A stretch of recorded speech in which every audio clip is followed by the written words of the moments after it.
Gulf 18 വിശദമായി. ബഹിരാകാശത്ത് ഇരുന്ന് സുൽത്താൻ അൽ നയാദി പൊതുജനങ്ങളോട് സംവദിക്കും. എ കോൾ വിത്ത് സ്പേസ് എന്ന സംവാദ പരിപാടിയിലൂടെയാണ് ഈ സംവാദം.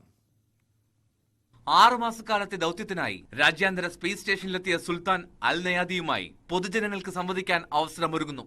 വിവിധ ഇടങ്ങളിൽ ഇതിനായുള്ള സംവിധാനം Mohammed bin Rashid Space Centre ഒരുക്കും. എ കോൾ വിത്ത് സ്പേസ് എന്നുള്ളതാണ് സംവാദ പരിപാടിയുടെ പേര്. UAE-യിലെ 7 എമിറേറ്റുകളിലെയും തെരഞ്ഞെടുത്ത വേദികളിലാണ് പരിപാടി നടക്കുക.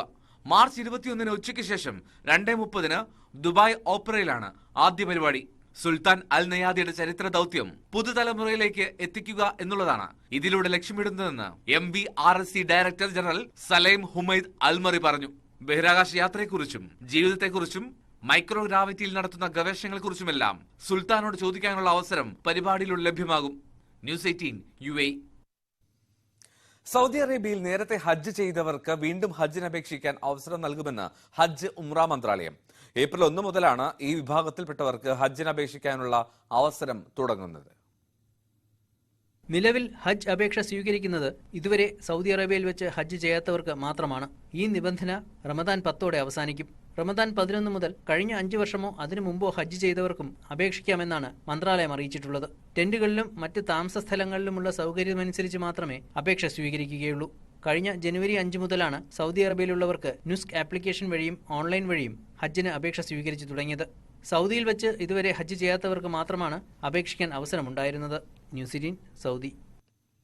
റാസൽ ഖൈമ പബ്ലിക് സർവീസ് ഡിപ്പാർട്ട്മെന്റിന് കീഴിൽ വരുന്ന നിയമലംഘനങ്ങൾക്കുള്ള പിഴകൾക്ക് ഇളവ് 50% ഇളവാണ് പ്രഖ്യാപിച്ചത്. മാർച്ച് 20 മുതൽ 23 വരെയുള്ള ദിവസങ്ങളിൽ ഈ ആനുകൂല്യം പ്രയോജനപ്പെടുത്താമെന്ന് അധികൃതർ അറിയിച്ചു. പരിസ്ഥിതി ചട്ടങ്ങളുടെ ലംഘനം ഉൾപ്പെടെ റാസൽ ഖൈമ പൊതുസേവന വിഭാഗത്തിൽ നിന്ന് ലഭിച്ച ഫൈനുകൾക്കെല്ലാം 3 ദിവസത്തേക്ക് 50% ഇളവ് ലഭിക്കും. ചപ്പുചവറുകൾ വലിച്ചെറിയുക, പൊതുസ്ഥലങ്ങളിൽ മാലിന്യം നിക്ഷേപിക്കുക, വിലക്കുള്ള സ്ഥലങ്ങളിൽ പുകവലിക്കുക തുടങ്ങിയ നിയമലംഘനങ്ങൾക്കും ട്രക്കുകളുടെ ടോൾഗേറ്റ് നിയമലംഘനങ്ങളും പരിധിയിൽ വരും. മാർച്ച് 20 ഐക്യരാഷ്ട്രസഭയുടെ ആഹ്വാനപ്രകാരം ആഗോളതലത്തിൽ അന്താരാഷ്ട്ര സന്തോഷ ദിനം ആഘോഷിക്കുന്നതിന്റെ പശ്ചാത്തലത്തിലാണ് പിഴകളിൽ ഇളവ് നൽകിയിരിക്കുന്നത്. News 18 Ras al Khaimah. രാജ്യത്തെ ഫ്രീലാൻസ് തൊഴിൽ പെർമിറ്റ് കൂടുതൽ മേഖലകളിലേക്ക് വ്യാപിപ്പിച്ചതായി UAE മാനവ വിഭവശേഷി മന്ത്രി അബ്ദുൾ റഹ്മാൻ അൽ അവർ. ചില വിദഗ്ധ ജോലികൾക്ക് മാത്രം നൽകിയിരുന്ന ഫ്രീലാൻസ് തൊഴിൽ പെർമിറ്റ് ഇനി മുതൽ എല്ലാ വിദഗ്ധ ജോലികൾക്കും അനുവദിക്കാനാണ് തീരുമാനം. ഒരാൾക്ക് വിവിധ തൊഴിൽ ഉടമകളുടെ കീഴിൽ ജോലി ചെയ്യാനുള്ള അവസരമാണ് ഇതോടെ ഒരുങ്ങുന്നത്. നിലവിൽ 1-ലധികം തൊഴിലുടമകളുടെ കീഴിൽ ജോലി ചെയ്യുന്നതിന് ഓരോ തൊഴിലുടമയുമായും കരാർ ഉണ്ടാക്കണമായിരുന്നു. എന്നാൽ പുതിയ നിർദ്ദേശമനുസരിച്ച് അതിന്റെ ആവശ്യമില്ല. തൊഴിൽ ഉടമകൾക്കും തൊഴിലാളികൾക്കും ഒരുപോലെ പ്രയോജനപ്പെടുന്നതാണ് പുതിയ പെർമിറ്റ്. അതേസമയം ജീവനക്കാരുടെ ഉൽപാദനക്ഷമത വർദ്ധിപ്പിക്കാൻ പുതിയ പെർമിറ്റ് ഇടയാക്കുമെന്നും മന്ത്രി പറഞ്ഞു. ഗോൾഡൻ വിസ, ഗ്രീൻ വിസ ഉൾപ്പെടെ ദീർഘകാല വിസ അനുവദിക്കുന്ന സാഹചര്യത്തിൽ നിരവധി പേർക്ക് ഉപകാരപ്പെടുന്നതാണ് ഫ്രീലാൻസ് പെർമിറ്റുകൾ. എന്നാൽ തൊഴിൽ പെർമിറ്റ് ഉള്ളവർക്കേ ഗോൾഡൻ വിസയുണ്ടെങ്കിലും UAE-യിൽ ജോലി ചെയ്യാൻ അനുവാദമുള്ളൂ. News 18 UAE. ദുബായിൽ വിസയ്ക്ക് അപേക്ഷിക്കുമ്പോൾ വ്യക്തമായ വിവരങ്ങൾ നൽകാൻ ശ്രദ്ധിക്കണമെന്ന് general directorate of residency and foreigners affairs. സേവനം തേടുന്നവർ നിരന്തരം അശ്രദ്ധ വരുത്തുന്ന സാഹചര്യത്തിലാണ് വീണ്ടും ഇക്കാര്യം പൊതുജനങ്ങളെ അറിയിക്കുന്നതെന്ന് GDRFA ദുബായ് വ്യക്തമാക്കി.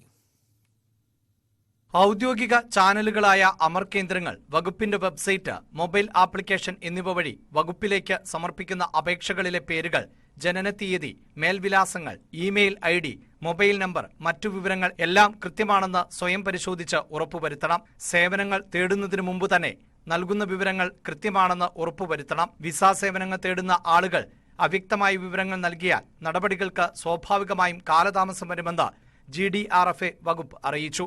ദുബായിൽ ഏറ്റവും വേഗത്തിലാണ് വിസ സേവനം ലഭിക്കുന്നത്. അപേക്ഷകളിലെ വ്യക്തത, നടപടിക്രമങ്ങൾ കൂടുതൽ വേഗത്തിലാക്കുമെന്ന് GDRFA ദുബായ് മേധാവി ലഫ്റ്റനന്റ് ജനറൽ മുഹമ്മദ് അഹമ്മദ് അൽ മറി പറഞ്ഞു. News 18 Dubai. സൗദിയിൽ വീണ്ടും മഴയെത്തുമെന്ന് കാലാവസ്ഥാ കേന്ദ്രം. സൗദിയിലെ വിവിധ പ്രവിശ്യകളിൽ കാറ്റും ഇടിമിന്നലോടുകൂടിയ മഴയും ഉണ്ടാകുമെന്ന് കാലാവസ്ഥാ കേന്ദ്രങ്ങൾ അറിയിച്ചു. ചില സ്ഥലങ്ങളിൽ പൊടിക്കാറ്റുമുണ്ടാകും. Taif, Al Kharj, Wadi Dawasir, Qassim Hotat, Riyadh Asir, Al Baha, Najran, Jubail, Dammam, Khafji, Arar എന്നീ സ്ഥലങ്ങളിലായിരിക്കും മഴ ലഭിക്കുക. കഴിഞ്ഞ ദിവസങ്ങളിൽ Tabuk, Aqeel, Abha Jizan, Makkah, Jeddah എന്നിവിടങ്ങളിൽ കനത്ത മഴ ലഭിച്ചിരുന്നു. മാർച്ച് 18 മുതൽ വഹദ് അൽ കരാമ സ്ട്രീറ്റിലെ റാമ്പിന്റെ ഒരു ഭാഗം അടച്ചിടും. അബുദാബി ഇന്റഗ്രേറ്റഡ് ട്രാൻസ്പോർട്ട് സെന്ററാണ് ഇക്കാര്യം അറിയിച്ചത്. മാർച്ച് 20 പുലർച്ചെ 5 മണിക്ക് റാമ്പ് വീണ്ടും തുറക്കും. വാഹനം ഓടിക്കുന്നവർ ജാഗ്രത പുലർത്തണമെന്നും ഗതാഗത നിയമങ്ങൾ പാലിച്ച് വാഹനം ഓടിക്കണമെന്നും അതോറിറ്റി അറിയിച്ചു. കേളി കുടുംബവേദി സെൻട്രൽ കമ്മിറ്റിയുടെ അവാർഡ് ദാന ചടങ്ങ് നടന്നു. പരിപാടിയുടെ ഭാഗമായി നിരവധി കലാപരിപാടികൾ അവതരിപ്പിച്ചു. പരിപാടിയിൽ പങ്കെടുത്തവർക്ക് കേളി കുടുംബവേദി സെൻട്രൽ കമ്മിറ്റി അംഗങ്ങൾ ഫലകങ്ങൾ സമ്മാനിച്ചു. വനിതകളും കുട്ടികളും അവതരിപ്പിച്ച വിവിധ നൃത്തരൂപങ്ങളും കേളി കുടുംബവേദിയിലെ അനാമിക രാജ് അവതരിപ്പിച്ച മുരുകൻ കാട്ടാക്കടയുടെ കനൽപ്പൊട്ട് എന്ന കവിതയുടെ ദൃശ്യാവിഷ്കാരവും സിന്ധു ഷാജി അവതരിപ്പിച്ച ട്രാൻസ്ജെൻഡർ വിഷയവുമായി ബന്ധപ്പെട്ട ഏകപാത്ര അഭിനയവും അവതരണ മികവുകൊണ്ടും ആശയത്തിന്റെ ശക്തി കൊണ്ടും ആഴത്തിൽ ചിന്തിപ്പിക്കുന്നതായി. അവാർഡ് ചടങ്ങിന്റെ ഭാഗമായി കണ്ണൂർ സീനത്തും റിയാദിലെ പ്രമുഖ ഗായകരും ചേർന്നൊരുക്കിയ സംഗീത സായാഹ്നം കാണികൾക്ക് മികവാർന്ന സംഗീത വിരുന്നായി. പരിപാടികൾ അവതരിപ്പിച്ച മുഴുവൻ പേർക്കും കേളി കുടുംബവേദി സെൻട്രൽ കമ്മിറ്റി അംഗങ്ങൾ ഫലകങ്ങൾ സമ്മാനിച്ചു. സംഘാടക സമിതി കൺവീനർ ശ്രീജ സുകേഷ്, ചെയർപേഴ്സൺ ഗീത ജയരാജ്, സംഘാടക സമിതി അംഗങ്ങളായ വിദ്യ GP, ഫസീല മുള്ളൂർക്കര, ദീപ ജയകുമാർ, സജീന VS, സജിൻ കൂവള്ളൂർ, ജയരാജ്, സുകേഷ് കുമാർ, നീന, ഷിനി നസീർ മുള്ളൂർക്കര, അനിരുദ്ധൻ, കേളി സെക്രട്ടേറിയറ്റ് അംഗം മധു ബാലുശ്ശേരി, കേളി കേന്ദ്ര കമ്മിറ്റി അംഗങ്ങളായ ബിജു തായമ്പത്ത്, ഷാജി റസാഖ് എന്നിവർ പരിപാടികൾക്ക് നേതൃത്വം നൽകി. കേന്ദ്ര രക്ഷാധികാരി സെക്രട്ടറി KPM സാദിഖ്, രക്ഷാധികാരി കമ്മിറ്റി അംഗങ്ങൾ, കേളി കേന്ദ്ര ഭാരവാഹികൾ, കേന്ദ്ര കമ്മിറ്റി അംഗങ്ങൾ തുടങ്ങിയവർ ചടങ്ങിൽ സന്നിഹിതരായിരുന്നു. സംഘാടക സമിതി കൺവീനർ ശ്രീജ സുകേഷ് ചടങ്ങിന് നന്ദി പറഞ്ഞു. News 18 Riyadh. PMA സലാം മുസ്ലിം ലീഗ് സംസ്ഥാന ജനറൽ സെക്രട്ടറി ആയിരിക്കും. ഇന്ന് ചേർന്ന യോഗത്തിൽ 13 ജില്ലാ കമ്മിറ്റികളും സലാമിന്റെ പേര് നിർദ്ദേശിച്ചു. കോഴിക്കോട് ജില്ലാ കമ്മിറ്റി MK മുനീറിനെയാണ് നിർദ്ദേശിച്ചത്. KM ഷാജി, PM സാദിഖ് അലി തുടങ്ങിയവർ PK കുഞ്ഞാലിക്കുട്ടി അല്ലെങ്കിൽ MK മുനീർ ജനറൽ സെക്രട്ടറി ആകണമെന്ന് അഭിപ്രായപ്പെട്ടു. നാളെ കോഴിക്കോട് മുസ്ലിം ലീഗ് സംസ്ഥാന കൌൺസിൽ യോഗം ചേരും. മുസ്ലിം ലീഗിൽ സംസ്ഥാന ജനറൽ സെക്രട്ടറിയെ ചൊല്ലി തർക്കമില്ലെന്ന് സാദിഖ് അലി ശിഹാബ് തങ്ങൾ. സംഘടനാ തെരഞ്ഞെടുപ്പ് കീഴ്വഴക്കം മുസ്ലിം ലീഗിനില്ല. എല്ലാവരുടെയും അഭിപ്രായം ആരായുകയാണ് ലക്ഷ്യമെന്നും സാദിഖ് അലി ശിഹാബ് തങ്ങൾ പറഞ്ഞു. കീഴ്വഴക്കം അങ്ങനെയാണ്. ഇതുവരെ തെരഞ്ഞെടുപ്പിലൊന്നും പോയിട്ടില്ല.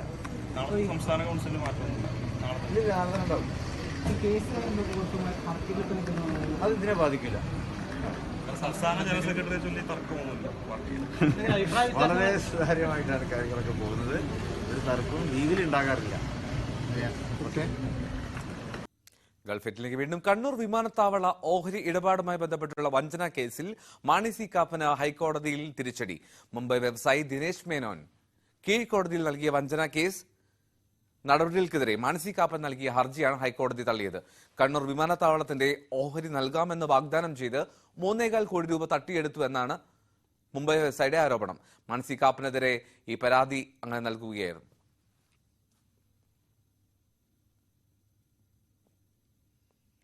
സ്വപ്നയ്ക്കും വിജേഷ് പിള്ളയ്ക്കുമെതിരെ കണ്ണൂർ തളിപ്പറമ്പ് പോലീസ് ജാമ്യമില്ല വകുപ്പുകൾ പ്രകാരം കേസെടുത്തു. CPM Taliparamba area secretary K Santhosh നൽകിയ പരാതിയിലാണ് നടപടി. മുഖ്യമന്ത്രിക്കെതിരെയും പാർട്ടി സെക്രട്ടറിക്കെതിരെയും അപവാദ പ്രചരണം നടത്തുന്നു എന്നാണ് പരാതി. ഫേസ്ബുക്ക് ലൈവിലൂടെ സ്വപ്ന ഉന്നയിച്ച ആക്ഷേപങ്ങൾ അടിസ്ഥാനരഹിതമാണ്. ഓഡിയോ ഒഴിവാക്കി ദൃശ്യങ്ങൾ മാത്രമാണ് സ്വപ്ന പുറത്തുവിട്ടത്. ഇത് ദുരൂഹമാണെന്നും പരാതിയിൽ പറയുന്നു. നാടിൻ്റെ സമാധാനത്തെ തകർക്കുന്നതിന് വേണ്ടിയിട്ടുള്ള പരിശ്രമം കൂടി ഇതിൻ്റെ പിന്നിലുണ്ട് എന്നത് കാണുന്നു. ഇതെല്ലാം സംബന്ധിച്ചിടത്തോളം അന്വേഷണം നടത്തി അതിൻ്റെ കാര്യങ്ങൾ പുറത്തു കൊണ്ടുവരണമെന്നതാണ് എൻ്റെ പരാതിയുടെ ഉള്ളടക്കം. ഞാൻ തളിപ്പറമ്പ് പോലീസ് സ്റ്റേഷനിൽ സ്റ്റേഷൻ ഓഫീസർക്ക് എന്ന നിലയിലേക്ക് പരാതി കൊടുത്തിട്ടുണ്ട്. ആ കേസ് എടുത്ത് അതിൻ്റെ ഭാഗമായിക്കൊണ്ട് അന്വേഷണം നടത്തുമെന്നതാണ് പ്രതീക്ഷിക്കുന്നത്. അങ്ങനെ ആ കേസെടുക്കാൻ വേണ്ടിയിട്ട് പോലീസ് അധികാരികൾ മുന്നോട്ട് വരുന്നില്ല എങ്കിൽ കോടതിയെ സമീപിച്ചുകൊണ്ട് ഞാൻ അതിൻ്റെ ഭാഗമായിക്കൊണ്ട് ഇതിനാവശ്യമായിട്ടുള്ള കേസെടുപ്പിക്കുന്നതിന് വേണ്ടിയിട്ടുള്ള ശ്രമവും ഞാൻ നടത്തുമെന്നതാണ് ഇതിൻ്റെ ഭാഗമായിക്കൊണ്ട് പറയാനുള്ളത്. ആർക്കും പരാതി നൽകാമെന്നാണ് ഇത് സംബന്ധിച്ച ചോദ്യത്തോട് MV ഗോവിന്ദന്റെ പ്രതികരണം.